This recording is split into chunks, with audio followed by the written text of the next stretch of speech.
हर हर महादेव। हर हर महादेव।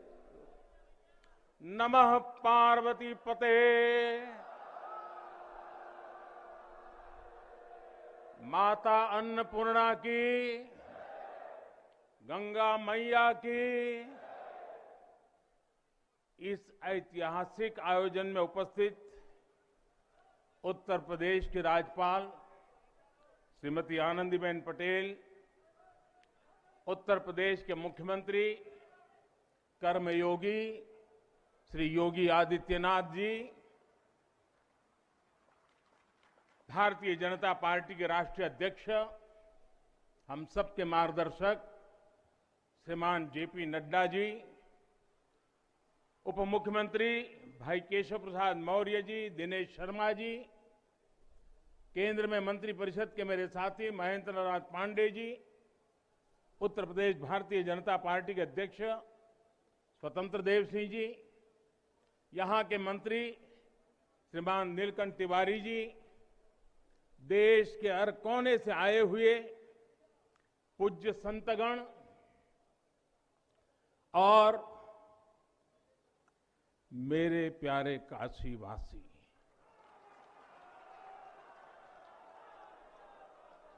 और देश विदेश से इस अवसर के साक्षी बन रहे सभी श्रद्धालु साथीगण, काशी के सभी बंधुओं के साथ बाबा विश्वनाथ के चरणों में हम शीश नवावत है। माता अन्नपूर्णा के चरणन का बार बार वंदन करत है। अभी मैं बाबा के साथ साथ नगर कोतवाल काल भैरव जी के दर्शन करके ही आ रहा हूं। देशवासियों के लिए उनका आशीर्वाद लेकर आ रहा हूं। काशी में कुछ भी खास हो, कुछ भी नया हो, तो सबसे पहले उनसे पूछना आवश्यक है। मैं काशी के कोतवाल के चरणों में भी प्रणाम करता हूं।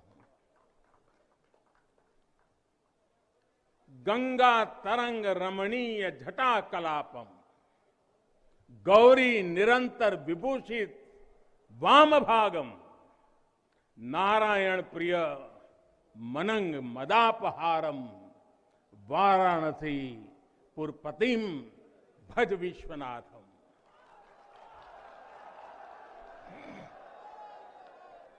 हम बाबा विश्वनाथ दरबार से देश दुनिया के उन श्रद्धालु जनन के प्रणाम करत है जो अपने अपने स्थान से इस महायज्ञ के साक्षी बनत होन। हम आप सब काशीवासी लोगन के प्रणाम करत है, जिनके सहयोग से इस शुभ घड़ी आयल है। हृदय गदगद है, मन आह्लादित है। आप सब लोगन के बहुत बहुत बधाई।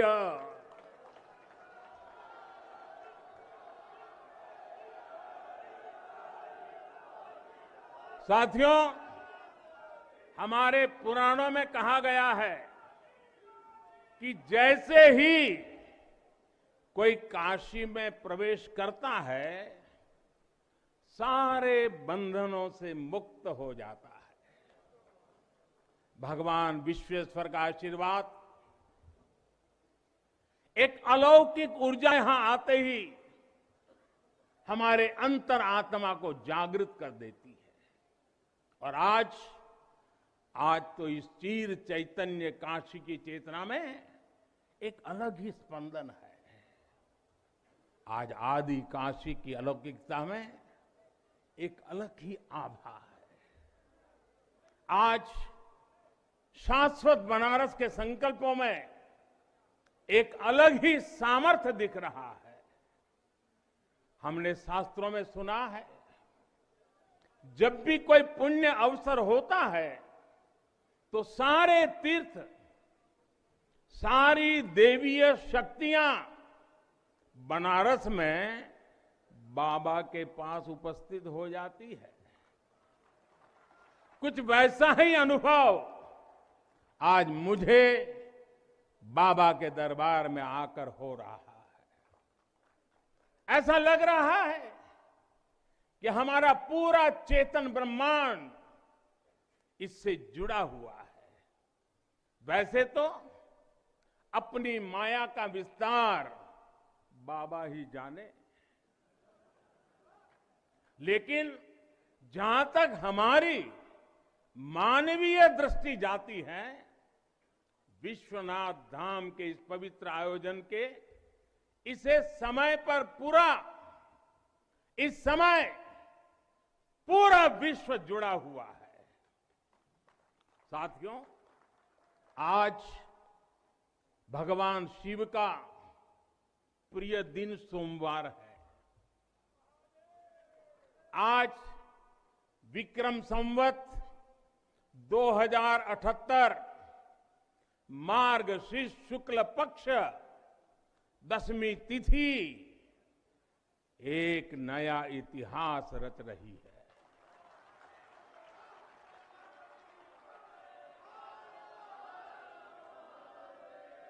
और हमारा सौभाग्य है कि हम इस तिथि के साक्षी बन रहे हैं। आज विश्वनाथ धाम अकल्पनीय अनंत ऊर्जा से भरा हुआ है। उसका वैभव विस्तार ले रहा है। इसकी विशेषता आसमान छू रही है।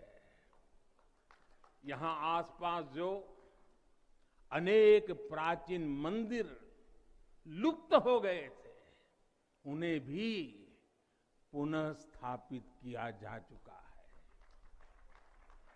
बाबा अपने भक्तों की सदियों की सेवा से प्रसन्न हुए हैं, इसलिए उन्होंने आज के दिन का हमें आशीर्वाद दिया है। विश्वनाथ धाम का ये पूरा नया परिसर एक भव्य भवन भर नहीं है, ये प्रतीक है हमारे भारत की सनातन संस्कृति का। ये प्रतीक है हमारी आध्यात्मिक आत्मा का। ये प्रतीक है भारत की प्राचीनता का, परंपराओं का, भारत की ऊर्जा का, गतिशीलता का। आप यहां जब आएंगे तो केवल आस्था के ही दर्शन होंगे ऐसा नहीं है। आपको यहां अपने अतीत के गौरव का एहसास भी होगा। कैसे प्राचीनता और नवीनता एक साथ सजीव हो रही है, कैसे पुरातन की प्रेरणाएं भविष्य को दिशा दे रही हैं, इसके साक्षात दर्शन विश्वनाथ धाम परिसर में हम कर रहे हैं।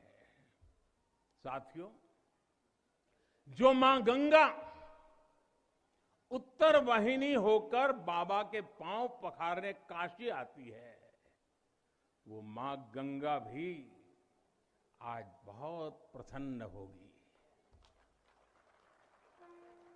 अब जब हम भगवान विश्वनाथ के चरणों में प्रणाम करेंगे, ध्यान लगाएंगे, तो मां गंगा को स्पर्श करती हुई हवा हमें स्नेह देगी, हमें आशीर्वाद देगी।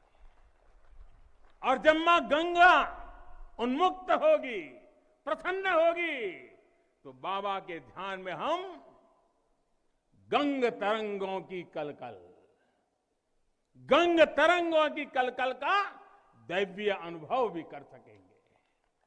बाबा विश्वनाथ सबके हैं, मां गंगा सबकी है, उनका आशीर्वाद सबके लिए है। लेकिन समय और परिस्थितियों के चलते बाबा और मां गंगा की सेवा की ये सुलभता मुश्किल हो चली थी। यहां हर कोई आना चाहता था, लेकिन रास्तों और जगह की कमी हो गई थी। बुजुर्गों के लिए, दिव्यांगों के लिए यहां आने में बहुत कठिनाई होती थी। लेकिन अब विश्वनाथ धाम परियोजना के पूरा होने से यहां हर किसी के लिए पहुंचना सुगम हो गया है। हमारे दिव्यांग भाई बहन, बुजुर्ग माता पिता सीधे बोर्ड से जेटी तक आएंगे। जेटी से घाट तक आने के लिए भी एस्केलेटर लगाए गए हैं। वहां से सीधे मंदिर तक आ सकेंगे। संकरे रास्तों की वजह से दर्शन के लिए जो घंटों तक का इंतजार करना पड़ा था, जो परेशानी होती थी, वो भी अब कम होगी।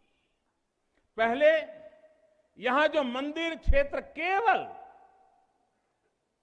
3000 वर्ग फीट में था, वो अब करीब करीब 5 लाख वर्ग फीट का हो गया।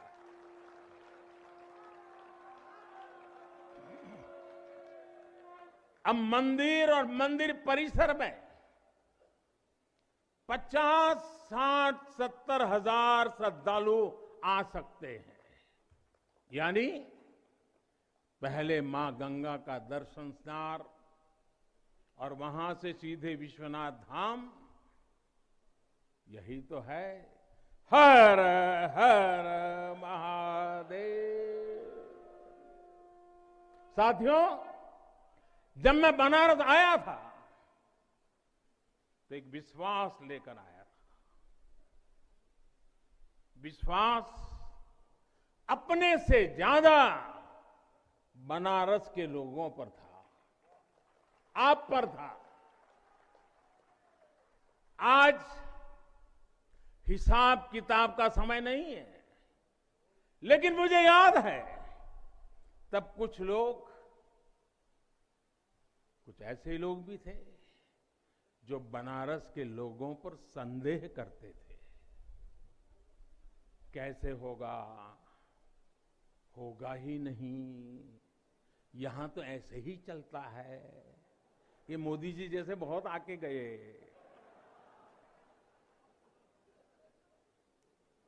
मुझे आश्चर्य होता था कि बनारस के लिए ऐसी ही धारणाएं बना ली गई थी, ऐसे तर्क दिए जाने लगे थे। ये जड़ता बनारस की नहीं थी, हो भी नहीं सकती थी। थोड़ी बहुत राजनीति थी, थोड़ा बहुत कुछ लोगों का निजी स्वार्थ, इसलिए बनारस पर आरोप लगाए जा रहे थे। लेकिन काशी तो काशी है। काशी तो अविनाशी है। काशी में एक ही सरकार है।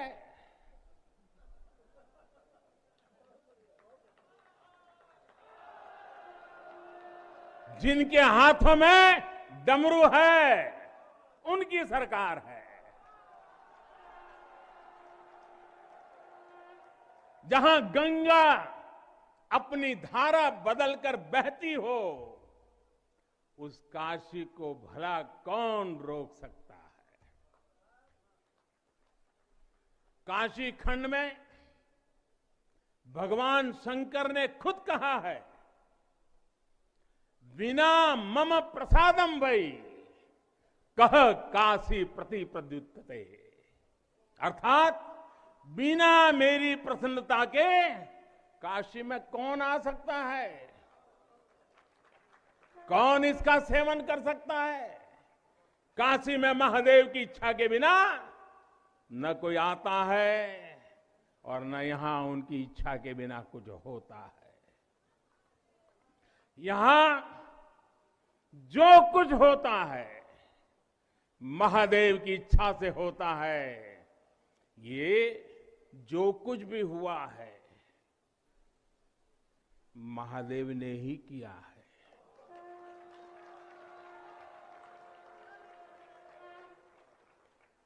ई विश्वनाथ धाम तो बाबा आपन आशीर्वाद से बनेले हुअन।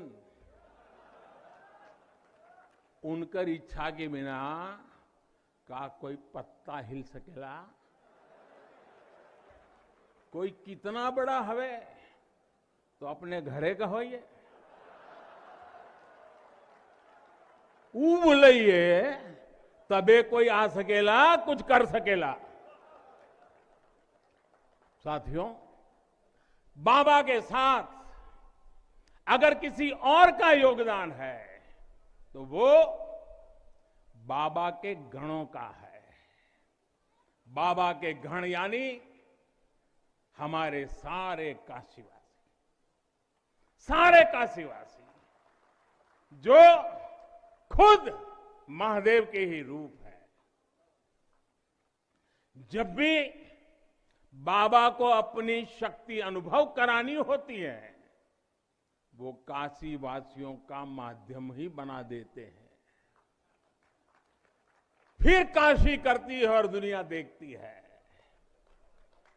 इदम शिवाय इदम नमः, इदम शिवाय इदम नमः। भाई और बहनों, मैं आज अपने हर उस श्रमिक भाई बहनों का भी आभार व्यक्त करना चाहता हूं जिसका पसीना इस भव्य परिसर के निर्माण में बहा है। कोरोना के इस विपरीत काल में भी उन्होंने यहां पर काम रुकने नहीं दिया। मुझे अभी अपने इस श्रमिक साथियों से मिलने का अवसर मिला, उनके आशीर्वाद लेने का सौभाग्य मिला।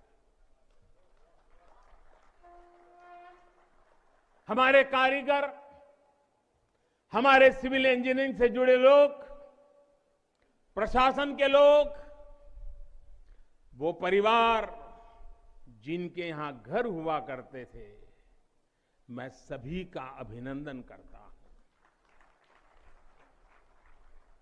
और इन सबके साथ मैं यूपी सरकार, हमारे कर्मयोगी मुख्यमंत्री योगी आदित्यनाथ जी का भी और उनकी पूरी टीम का भी अभिनंदन करता हूं जिन्होंने काशी विश्वनाथ धाम परियोजना को पूरा करने के लिए दिन रात एक कर दिया। साथियों, हमारी इस वाराणसी ने युगों को जिया है, इतिहास को बनते बिगड़ते देखा है। कितने ही कालखंड आए गए, कितनी ही सल्तनतें उठी और मिट्टी में मिल गई, फिर भी बनारस बना हुआ है। बनारस अपना रस बिखेर रहा है। बाबा का ये धाम शाश्वत ही नहीं रहा है, इसके सौंदर्य ने भी हमेशा संसार को आश्चर्यचकित और आकर्षित किया है। हमारे पुराणों में प्राकृतिक आभा से घिरी काशी के ऐसे ही दिव्य स्वरूप का वर्णन किया गया है। अगर हम ग्रंथों को देखेंगे, शास्त्रों को देखेंगे, इतिहासकारों ने भी वृक्षों, सरोवरों, तालाबों से घिरी काशी के अद्भुत स्वरूप का बखान किया है। लेकिन समय कभी एक जैसा नहीं रहता। आतताइयों ने इस नगरी पर आक्रमण किए, इसे ध्वस्त करने के प्रयास किए। औरंगजेब के अत्याचार, उसके आतंक का इतिहास साक्षी है। जिसने सभ्यता को तलवार के बल पर बदलने की कोशिश की, जिसने संस्कृति को कट्टरता से कुचलने की कोशिश की, लेकिन इस देश की मिट्टी बाकी दुनिया से कुछ अलग है।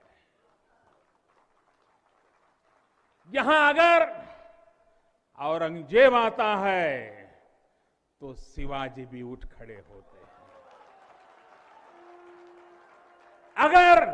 अगर कोई सालार मसूद इधर बढ़ता है तो राजा सुहेलदेव जैसे वीर योद्धा उसे हमारी एकता की ताकत का एहसास करा देते हैं। और अंग्रेजों के दौर में भी वॉरेन हेस्टिंग का क्या हाल काशी के लोगों ने किया था। ये तो काशी के लोग समय समय पर बोलते रहते हैं और काशी की जुबान पे निकलता है, घोड़े पर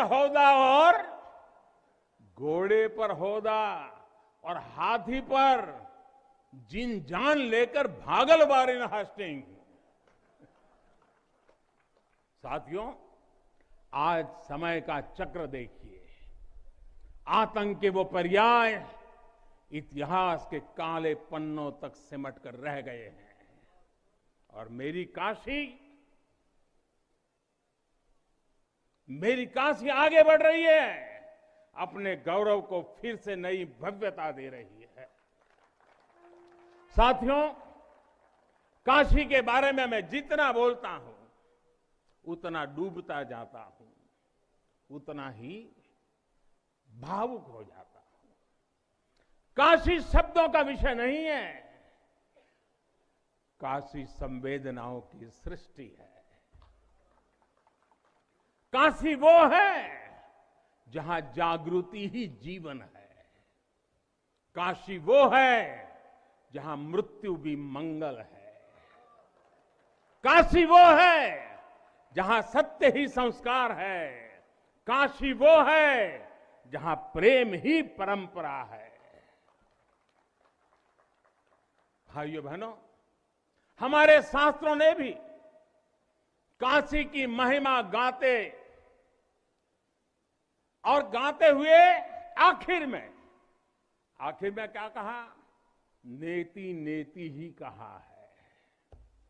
यानी जो कहा उतना ही नहीं है, उससे भी आगे कितना कुछ है।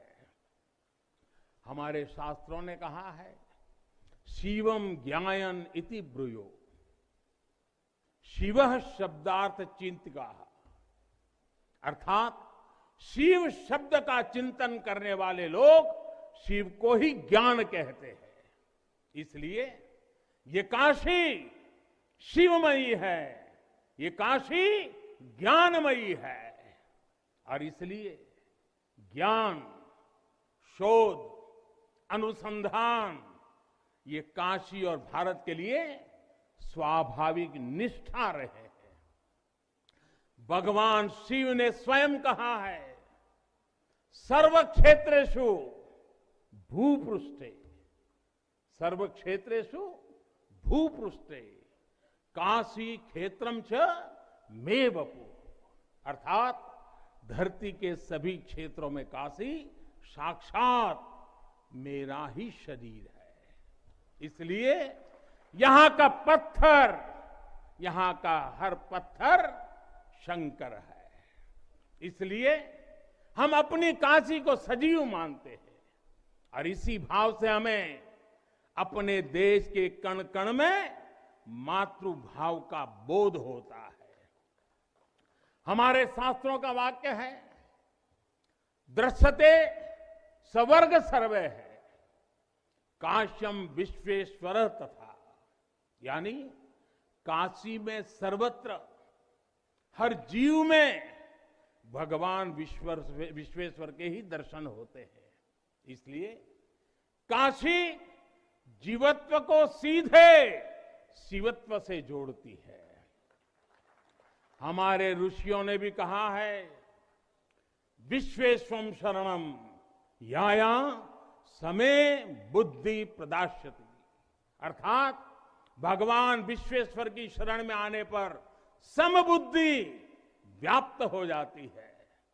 बनारस वो नगर है जहां से जगत गुरु शंकराचार्य को श्री डोम राजा की पवित्रता से प्रेरणा मिली। उन्होंने देश को एकता के सूत्र में बांधने का संकल्प लिया। ये वो जगह है जहां भगवान शंकर की प्रेरणा से गोस्वामी तुलसीदास जी ने रामचरितमानस जैसी अलौकिक रचना की। यहीं की धरती सारनाथ में भगवान बुद्ध का बोध संसार के लिए प्रकट हुआ। समाज सुधार के लिए कबीरदास जैसे मनीषी यहां प्रकट हुए। समाज को जोड़ने की जरूरत थी तो संत रविदास जी की भक्ति की शक्ति का केंद्र भी ये काशी बनी। ये काशी अहिंसा और तप की प्रतिमूर्ति 4 जैन तीर्थंकरों की धरती है। राजा हरिश्चंद्र की सत्य निष्ठा से लेकर वल्लभाचार्य और रामानंद जी के ज्ञान तक, चैतन्य महाप्रभु और समर्थ गुरु रामदास के से लेकर स्वामी विवेकानंद और मदन मोहन मालवीय तक कितने ही ऋषियों और आचार्यों का संबंध काशी की पवित्र धरती से रहा है। छत्रपति शिवाजी महाराज ने यहां प्रेरणा पाई। रानी लक्ष्मीबाई से लेकर चंद्रशेखर आजाद तक कितने ही सेनानियों की कर्मभूमि जन्मभूमि काशी रही है। भारतेंदु हरिश्चंद्र, जयशंकर प्रसाद, मुंशी प्रेमचंद, पंडित रविशंकर और बिस्मिल्लाह खान जैसी प्रतिभाएं इस स्मरण को कहां तक लेते जाए, कितना कहते जाए, भंडार भरा पड़ा है। जिस तरह काशी अनंत है वैसे ही काशी का योगदान भी अनंत है। काशी के विकास में इन अनंत पुण्य आत्माओं की ऊर्जा शामिल है। इस विकास में भारत की अनंत परंपराओं की विरासत शामिल है। इसलिए हर मत मतांतर के लोग, हर भाषा वर्ग के लोग यहां आते हैं तो यहां से अपना जुड़ाव महसूस करते हैं। साथियों, काशी हमारे भारत की सांस्कृतिक, आध्यात्मिक, राजधानी तो है ही, ये भारत की आत्मा का एक जीवंत अवतार भी है। आप देखिए, पूरब और उत्तर को जोड़ती हुई यूपी में बसी ये काशी, यहां विश्वनाथ मंदिर को तोड़ा गया तो मंदिर का पुनर्निर्माण माता अहल्याबाई होलकर ने करवाया। जिनकी जन्मभूमि महाराष्ट्र थी, जिनकी कर्मभूमि इंदौर, माहेश्वर और अनेक क्षेत्रों में थी, उन माता अहल्याबाई होलकर को आज मैं इस अवसर पर नमन करता हूं। 200-250 साल पहले उन्होंने काशी के लिए इतना कुछ किया था, तब के बाद काशी के लिए इतना काम अब हुआ है। साथियों, बाबा विश्वनाथ मंदिर की आभा बढ़ाने के लिए पंजाब से महाराजा रणजीत सिंह ने 23 मण सोना चढ़ाया था। इसके शिखर पर सोना मढ़वाया था। पंजाब से पूज्य गुरु नानक देव जी भी काशी आए थे, यहां सत्संग किया था। दूसरे सिख गुरुओं का भी काशी से विशेष रिश्ता रहा था। पंजाब के लोगों ने काशी के पुनर्निर्माण के लिए दिल खोलकर दान दिया था। पूरब में बंगाल की रानी भवानी ने बनारस के विकास के लिए अपना सब कुछ अर्पण किया। मैसूर और दूसरे दक्षिण भारतीय राजाओं का भी बनारस के लिए बहुत बड़ा योगदान रहा है। एक ऐसा शहर है जहां आपको उत्तर, दक्षिण, नेपाली, लगभग हर तरह की शैली के मंदिर दिख जाएंगे। विश्वनाथ मंदिर इसी आध्यात्मिक चेतना का केंद्र रहा है और अब ये विश्वनाथ धाम परिसर अपने भव्य रूप में इस चेतना को और ऊर्जा देगा। साथियों, दक्षिण भारत के लोगों की काशी के प्रति आस्था, दक्षिण भारत का काशी पर और काशी का दक्षिण भारत पर प्रभाव हम सब भली भांति जानते हैं।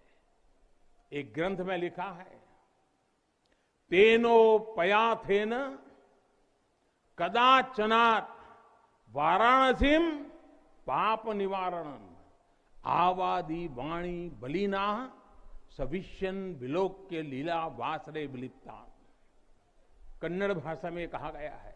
यानी जब सदगुरु माधवाचार्य जी अपने शिष्यों के साथ चल रहे थे तो उन्होंने कहा था कि काशी के विश्वनाथ पाप का निवारण करते हैं। उन्होंने अपने शिष्यों को काशी के वैभव और उसकी महिमा के बारे में भी समझाया। साथियों, सदियों पहले की ये भावना निरंतर चली आ रही है। मां कवि सुब्रमण्यम भारती, काशी प्रवास ने जिनके जीवन की दिशा बदल दी, उन्होंने एक जगह लिखा है, तमिल में लिखा है, काशी नगर पुलवर पेशुम उरई दान, कांजी इल के पदर कौर खरुबी सेवोम। यानी काशी नगरी के संत कवि का भाषण कांचीपुर में सुनने का साधन बनाएंगे। काशी से निकला हर संदेश ही इतना व्यापक है कि देश की दिशा बदल देता है। वैसे मैं एक बात और कहूंगा, मेरा पुराना अनुभव है, हमारे घाट पर रहने वाले, नाव चलाने वाले कई बनारसी साथी तो, और आपने भी कभी अनुभव किया होगा, तमिल, कन्नड़ा, तेलुगु, मलयालम इतनी फराटेदार तरीके से बोलते हैं कि लगता है कि कहीं केरला, तमिलनाडु या कर्नाटक तो नहीं आ गए। अब इतना बढ़िया बोलते हैं। साथियों, भारत की हजारों सालों की ऊर्जा ऐसे ही तो सुरक्षित रही है, संरक्षित रही है। जब अलग अलग स्थानों के क्षेत्रों के सूत्र से जुड़ते हैं तो भारत एक भारत श्रेष्ठ भारत के रूप में जागृत होता है।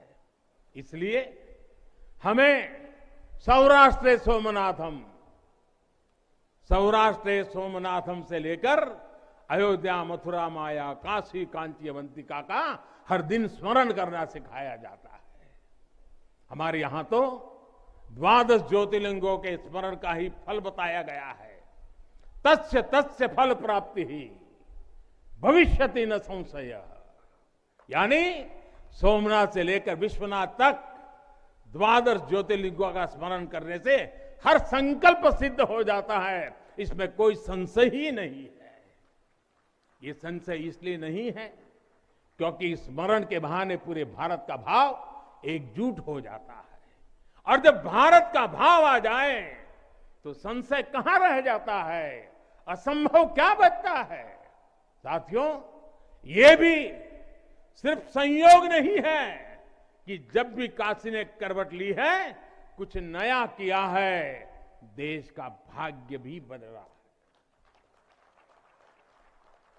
बीते 7 वर्षों से काशी में चल रहा विकास का महायज्ञ आज एक नई ऊर्जा को प्राप्त कर रहा है। काशी विश्वनाथ धाम का लोकार्पण भारत को एक निर्णायक दिशा देगा, एक उज्जवल भविष्य की तरफ ले जाएगा। ये परिसर साक्षी है हमारे सामर्थ्य का, हमारे कर्तव्य का। अगर सोच लिया जाए, ठान लिया जाए तो असंभव कुछ भी नहीं है। हर भारतवासी की भुजाओं में वो बल है, हर भारतवासी की भुजाओं में वो बल है जो अकल्पनीय को साकार कर देता है।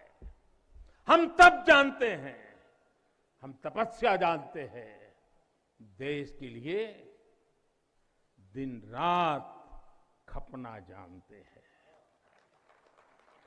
चुनौती कितनी ही बड़ी क्यों ना हो, हम भारतीय मिलकर उसे परास्त कर सकते हैं।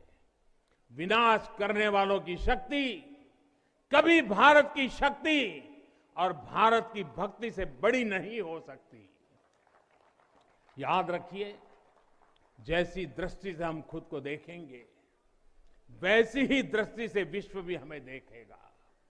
मुझे खुशी है कि सदियों की गुलामी ने हम पर जो प्रभाव डाला था, जिस हीन भावना से भारत को भर दिया गया था, अब आज का भारत उससे बाहर निकल रहा है। आज का भारत सिर्फ सोमनाथ मंदिर का सौंदर्यीकरण ही नहीं करता, बल्कि समंदर में हजारों किलोमीटर ऑप्टिकल फाइबर भी बिछा रहा है। आज का भारत सिर्फ बाबा केदारनाथ मंदिर का जीर्णोद्धार ही नहीं कर रहा, बल्कि अपने दमखम पर अंतरिक्ष में भारतीयों को भेजने की तैयारी में जुटा है। आज का भारत सिर्फ अयोध्या में प्रभु श्री राम का मंदिर ही नहीं बना रहा, बल्कि देश के हर जिले में मेडिकल कॉलेज भी बना रहा है। आज का भारत सिर्फ बाबा विश्वनाथ धाम को भव्य रूप ही नहीं दे रहा, बल्कि गरीब के लिए करोड़ों पक्के घर भी बना रहा है। साथियों, नए भारत में अपनी संस्कृति का गर्व भी है और अपने सामर्थ्य पर उतना ही भरोसा भी है। नए भारत में विरासत भी है और विकास भी है। आप देखिए, अयोध्या से जनकपुर आना जाना आसान बनाने के लिए राम जन्म की मार्ग का निर्माण हो रहा है। आज भगवान राम से जुड़े स्थानों को रामायण सर्किट से जोड़ा जा रहा है और साथ ही रामायण ट्रेन चलाई जा रही है। बुद्ध सर्किट पर ही काम हो रहा है, तो साथ ही कुशीनगर में इंटरनेशनल एयरपोर्ट भी बनाया गया है। करतारपुर साहिब कॉरिडोर का निर्माण किया गया है, तो वहीं हेमकुंड साहिब जी के दर्शन आसान बनाने के लिए रोपवे बनाने की भी तैयारी है। उत्तराखंड में 4 धाम सड़क महापरियोजना पर भी तेजी से काम जारी है। भगवान विट्ठल के करोड़ों भक्तों के आशीर्वाद से श्री संत ज्ञानेश्वर महाराज पालकी मार्ग और संत तुकाराम महाराज पालकी मार्ग का भी काम अभी कुछ हफ्ते पहले शुरू हो चुका है। साथियों, केरला में गुरुवायूर मंदिर हो या तमिलनाडु में कांचीपुरम वेलंकानी, तेलंगाना का जोगलांबा देवी मंदिर हो या फिर बंगाल का बेलूर मठ, गुजरात में द्वारका जी हो या फिर अरुणाचल प्रदेश का परशुराम कुंड, देश के अलग अलग राज्यों में हमारी आस्था और संस्कृति से जुड़े ऐसे अनेकों पवित्र स्थानों पर पूरे भक्ति भाव से काम किया गया है, काम चल रहा है। भाइयों और बहनों, आज का भारत अपनी खोई हुई विरासत को फिर से संजो रहा है। यहां काशी में तो माता अन्नपूर्णा खुद विराजती है। मुझे खुशी है कि काशी से चुराई गई मां अन्नपूर्णा की प्रतिमा 1 शताब्दी के इंतजार के बाद, 100 साल के बाद अब फिर से काशी में स्थापित की जा चुकी है। माता अन्नपूर्णा की कृपा से कोरोना के कठिन समय में देश ने अपने अन्न भंडार खोल दिए। कोई गरीब भूखा न सोए, इसका ध्यान रखा। मुफ्त राशन का इंतजाम किया। साथियों, जब भी हम भगवान के दर्शन करते हैं, मंदिर आते हैं, कई बार ईश्वर से कुछ मांगते हैं, कुछ संकल्प लेकर भी जाते हैं। मेरे लिए तो जनता जनार्दन ईश्वर का रूप है। मेरे लिए हर भारतवासी ईश्वर का ही अंश है। जैसे सब लोग भगवान के पास जाकर के मांगते हैं, जब मैं आपको भगवान मानता हूं, जनता जनार्दन को ईश्वर का रूप मानता हूं, तो मैं आज आपसे कुछ मांगना चाहता हूं। मैं आपसे कुछ मांगता हूं। मैं आपसे अपने लिए नहीं, हमारे देश के लिए 3 संकल्प चाहता हूं। भूल मत जाना, 3 संकल्प चाहता हूं और बाबा की पवित्र धरती से मांग रहा हूं। पहला स्वच्छता, दूसरा सृजन और तीसरा आत्मनिर्भर भारत के लिए निरंतर प्रयास।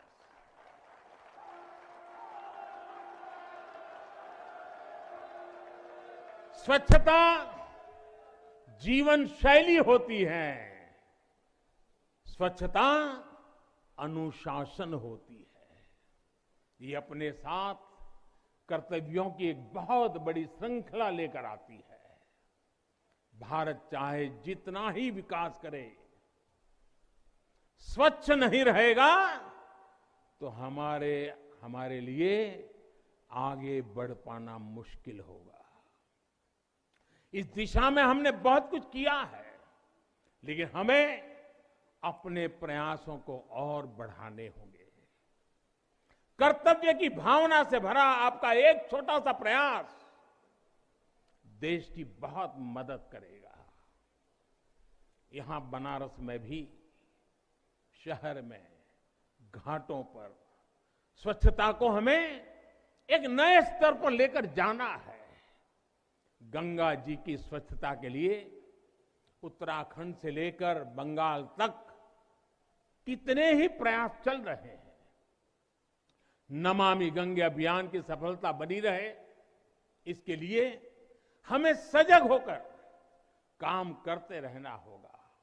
साथियों, गुलामी के लंबे कालखंड है, हम भारतीयों का आत्मविश्वास ऐसा तोड़ा कि हम अपने ही सृजन पर विश्वास खो बैठे। आज हजारों वर्ष पुरानी इस काशी से मैं हर देशवासी का आह्वान करता हूं,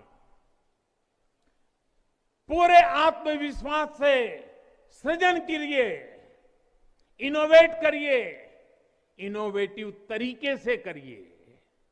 जब भारत का युवा कोरोना के इस मुश्किल काल में सैकड़ों स्टार्टअप बना सकता है, इतनी चुनौतियों के बीच 40 से ज्यादा यूनिकॉर्न बना सकता है, वो भी ये दिखाता है कुछ भी कर सकता है। आप सोचिए, एक यूनिकॉर्न यानी स्टार्टअप करीब करीब 7-7 हजार करोड़ रुपए से भी ज्यादा का है और पिछले 1-1.5 साल में बना है। इतने कम समय में यह अभूतपूर्व है। हर भारतवासी जहां भी है, जिस भी क्षेत्र में है, देश के लिए कुछ नया करने का प्रयास करेगा, तभी नए मार्ग मिलेंगे, नए मार्ग बनेंगे और हर नई मंजिल पाकर रहेंगे। भाइयों और बहनों, तीसरा एक संकल्प जो आज हमें लेना है, वो है आत्मनिर्भर भारत के लिए अपने प्रयास बढ़ाने का। ये आजादी का अमृत काल है। हम आजादी के 75वें साल में है। जब भारत 100 साल की आजादी का समारोह बनाएगा, तब का भारत कैसा होगा, इसके लिए हमें अभी से काम करना होगा। और इसके लिए जरूरी है हमारा आत्मनिर्भर होना। जब हम देश में बनी चीजों पर गर्व करेंगे, जब हम लोकल के लिए वोकल होंगे, जब हम ऐसी चीजों को खरीदेंगे जिसे बनाने में किसी भारतीय का पसीना बहा हो, तो इस अभियान को मदद करेंगे। अमृत काल में भारत 130 करोड़ देशवासियों के प्रयासों से, सबके प्रयासों से आगे बढ़ रहा है। महादेव की कृपा से, हर भारतवासी के प्रयास से हम आत्मनिर्भर भारत का सपना सच होता देखेंगे। इसी विश्वास के साथ मैं बाबा विश्वनाथ के, माता अन्नपूर्णा के, काशी कोतवाल के और सभी देवी देवताओं के चरणों में एक बार फिर प्रणाम करता हूं। इतनी बड़ी तादाद में देश के अलग अलग कोने से पूज्य संत महात्मा पधारे हैं। ये हमारे लिए, मुझ जैसे एक सामान्य नागरिक के लिए ये सौभाग्य की पल है। मैं सभी संतों का, सभी पूज्य महात्माओं का सर झुका करके हृदय से अभिनंदन करता हूं, प्रणाम करता हूं। मैं आज सभी काशीवासियों को, देशवासियों को फिर से बधाई देता हूं, बहुत बहुत शुभकामनाएं देता हूं। हर हर महादेव,